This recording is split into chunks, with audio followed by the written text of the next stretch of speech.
Maqaa Abbaa, kan Ilmaa, kan Hafuura Qulqulluu, Waaqa tokko. Ameen. Sagalee Waaqayyoo kan isinitti himan abboota keessan yaadadha. Firii jireenya isaaniis ilaalaa, amantii keessaniin isaan fakkaadha. Ergaa qulqullicha Phaawulos gara saboota Ibrootaa boqonnaa 13 lakkoofsa 7 kan jirudha.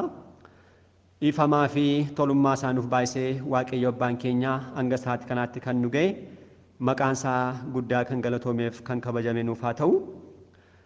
Egaan maatiiwwan Waaqayyoo yeroowwan darban keessatti mata duree jireenya fuuraa fi gorsa qulqulloota warreen duraa jedhuun kutaawwan adda addaa keessumattuu kutaawwan 3 keessatti barumsaa fi jireenya qulqulloota abboota keenyaa abboota adda addaa caqasnee ilaalleerra. Barumsi kun keessumattuu yeroo har'aa biyya lafaarra jiraachaa kan jirru saboota kiristaanaa hundumaatiif abboonni keenya kun bakka isaan jiraachaa turan kan jiraachaa jirru waan ta'eef achi keessatti mataa keenya akka laalluuf isaan akka isaan ittiin dabarsan akkamitti akka isaan jiraatan ilaallee mataa keenyas immoo achi keessa akka galchinuufidha.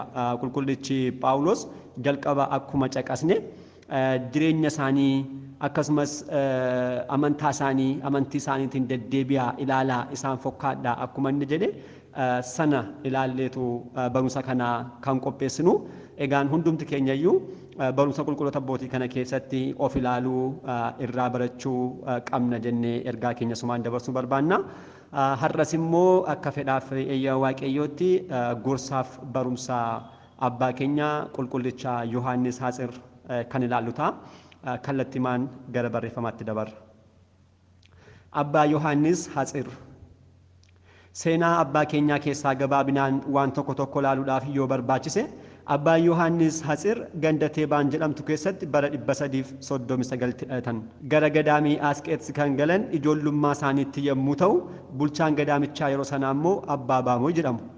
Abbaa Yohaannis ajajamuu fi yaada isaaniin gara samiitti ol fagaachuu isaaniitiin baay'ee kan beekaman turan. Gadaamiin Asqeetsi yeroo duraadhaaf yeroo balleeffamu gara qulmisitti baqachuutiin achuma osoo jiranis boqotan jedha seenaan isaanii gabaabinaan. Eebbaa abbaa keenyaa nurra haa bulchu. Barumsaa fi jireenya isaanii keessaa immoo muraasa isaanii akka taanutti dhaggeeffanna. 1.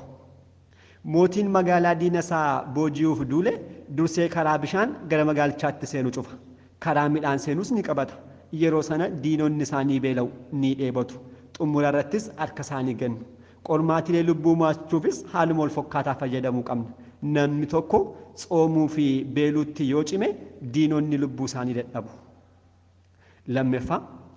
Ani nama qilxuu guddaa jala taa'ee fi bineensonni isa loluudhaaf itti dhufaniin fakkaadha.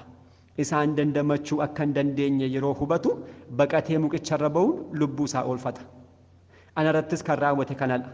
Mana koo keessa osoon taa'u yaadonni na mormuudhaaf yeroo natti dhufan isaan dandamachuu akka hin dandeenye yeroo barus kadhannaadhaan gara Waaqayyootti baqadheen isaan jalaa dhokadha. Kanaanis barbaacha diinota koo jalaan fayya jedhan. 3. Lubbuu jijjiiramuu barbaaddu ilaalchise abbaa Yohaannis akkas jedhe. Magaalaa tokko keessa maamiltoota baay'ee kan qabdu dubartii ejjituu tokkotu ture.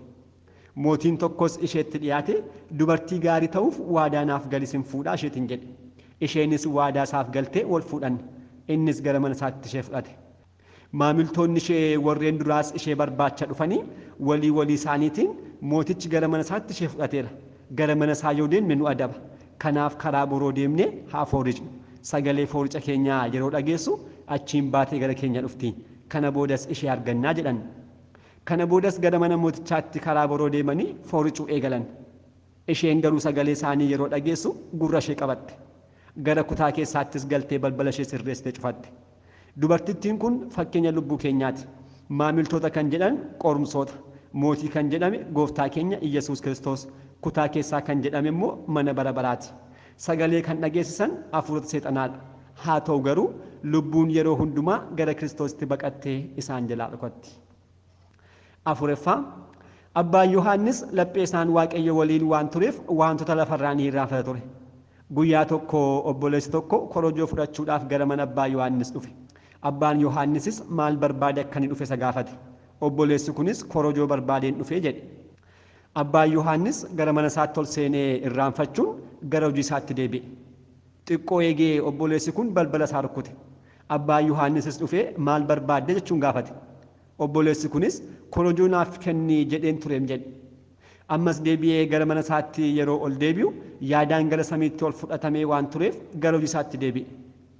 Obboleessi kun yeroo sadaffaadhaaf irra deebi'ee balbala yeroo rukutu abbaa Yohaannis ammas dhufe maal barbaadde jechuun gaafate. Innis korojoo naaf kennisiin jedheen tureem jechuun deebiseef. Abbaa Yohaannisis harka namicha kanaa qabee harkisee gara mana keessaatti galchuun korojoo barbaadde fudhu deemi. Dhugumayyuu ani wantoota akka kanaadhaaf yeroo hin qabu jechuun dubbate. Shanaffaa guyyaa tokko namni tokko gara mana abbaa Yohaannisitti dhufuun hojii isaa ilaalee isa galateeffachuu jalqabe. Abbaa Yohaannis garuu calluma jedhee funyoo hojjechuu isaatti hufe. Namichi kun ammas oduu isaatti hufe. Abbaa Yohaannisis calluma jedhe. Si'a sadaffaaf yeroo inni oduu isaatti baayisu ati gara mana kootti dhufuu keetiin Waaqayyo ba'ee deeme jechuun deebiseef. Kan ja'affaa abbaa Yohaannis akkas jedhe. Magaalaa keessa taa'uun jireenya baay'ataa'ummaa kan jiraatu nama tokkotu ture. Namni kun magaalaa keessatti bakki guddaan kan isaaf kennamu nama beekamaadha. Abbaan maanguddoo tokko boqonnaa isaanii dura nama kana arguudhaaf akka barbaadan nama kanattis himamee waamichi isaaf taasifame. Namni kunis guyyaan gara maanguddoo kanaa yoo deeme namoonni waan waliin deemaniif anaaf kabaja addaa naaf kennu jechuudhaan yaade. Kanaaf namni osoo san argin halkaniin deemuuf murteesse. Yeroo galgalaa'us amma eenyuyyuu nan argu jechuun ka'ee deemsa isaa eegale. Haa ta'u garuu ergamoonni lama ajajamanii ibsaa qabatanii karaa sana ibsu jalqaban. Ifa kana kan argan namoonni magaalichaa gara isaatti walitti qabamuun ibsaa ergamootaa sana ilaalaa dudduubaan isa waliin deemuu eegalan. Hammuma kabaja baqate kabaja argate. Kanaanis jechi wangeelaa namni mataa isaa ol qabu ni salphata. Kan mataa isaa salphisu immoo ol jedha jedhee gooftaan keenya dubbate ni raawwate. Wangeela Luqaas boqonnaa 14 lakkoofsa 11. Kan torbaffaa fi kan xumuraan abbaan Pheemen abbaa Yohaannis akkas jedhee akka dubbate ifa baase. Qulqulloonni mukeen bakka tokkotti biqilan fakkaatu. Burqaa tokkorraa dhuganii firiiwwan gosa adda addaa kennu. Hojiin abbaa qulqulluu tokko kan biraarraa addadha. Haa ta'u garuu hundumaarra bulee kan hojjetu immoo hafuura qulqulluudha jechuun dubbatanii eebba abbaa keenyaa hunduma keenyarra haa bulu.